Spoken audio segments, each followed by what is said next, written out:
big crypto drama from the last week or so has been this huge dust up.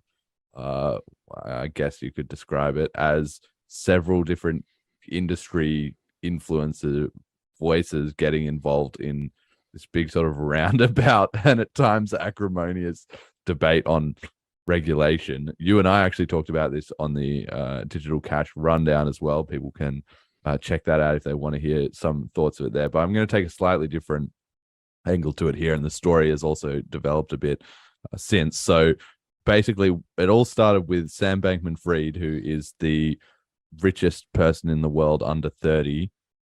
He's got some $25 billion or something like that, which he made by starting an exchange called FTX, although that was the second thing he did. The first thing he did was called Alameda Research, and basically they were doing crypto arbitrage starting in Japan and then growing to all these other places by adding liquidity into crypto markets. So he saw the price was lower in the US than in Japan, so he bought a bunch of crypto in the US, and then sold it in Japan, and then used, cut off the profit and then used the rest to buy back the crypto he originally had. And basically by iterating on that, he's become ludicrously wealthy. Now, what he has done as a result of getting big in the industry is he's now able to influence the direction of the scene to some extent.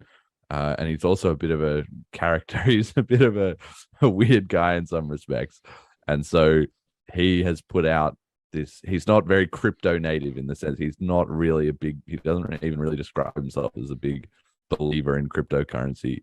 He just saw an opportunity and he took it. And he put out this post called Possible Digital Asset Industry Standards recently, where he was talking about what are things that the crypto industry can negotiate with or aim towards or whatever in dealing with regulators. So I personally didn't agree with much of this, but he was essentially advocating for everybody following or respecting, in his words, the OFAC block list, so the US government sanction lists, and saying, look, well, we need to keep protocols decentralized and censorship free, but we should also allow regulation, or we should basically proactively offer regulation of web front ends. So the actual website that you use to